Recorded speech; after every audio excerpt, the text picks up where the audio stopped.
या साहब ईद कैसी गुजर रही है आपकी सर? ईद एंजॉय भी- कर रहे हैं ईद को? नहीं, हमारी मतलब ओवरऑल ज़रा डिफरेंट है, क्योंकि देखें पीटीआई की रिक्वायरमेंट्स कुछ और हो जाती है। देखें क्योंकि 9 मई के बाद पीटीआई मियाँ वाली ज़िला एक डिफरेंट लपेट में आया 9 मई के बाद। वर्कर्स के मसाइल, कुछ वर्कर्स अभी तक जेलों में हैं, उनके घरों में जाना आना, आमदोरफ्त अपने घर भी रहती है। और ईद है, चलें छोटी ईद है तो हलवे से शुरू होती है, हलवे पे ख़त्म होएगी। हलवे पे शुरू होती है, सवैयों पे? मतलब आपके इलाके में हलवा हमारे की यहाँ रवाज स्पेशल है। डिश है? नए इत्तेहाद इनके आ रहे हैं, उनके लिए यूज टू होना चाह रहे हैं। अच्छा अच्छा हलवा देखिए, हलवा से उनके खाए जा रहे हैं, कोई उसकी मिठास कहीं पहुंच नहीं रही वैसे जो है, जब पहुंचनी चाहिए थी। वो चले, वो तो अभी लंबी कहानी है, मगर ये तो क्योंकि ट्रेडिशनली हमारे एरिया की स्पेशलिटी है ना, तो वो अभी सौगात तक कुंडी है। साहब का हलवा काम कर रहा है मुझे लग रहा है।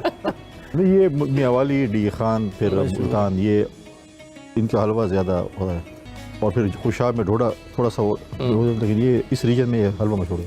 लेकिन हमारी मिठास थोड़ी ज़्यादा इनसे गालिबा लग जाती मतलब है। ईद पे आपके यहाँ सवैयाँ नहीं बनती? जो नहीं आपकी नहीं, मुकाबले हलवा तो इस डिश है। फेमस ना, जैसे वो तो मतलब सारा साल जो आप कहते हैं ना कि आपकी इलाके क्या चीज़ होगी।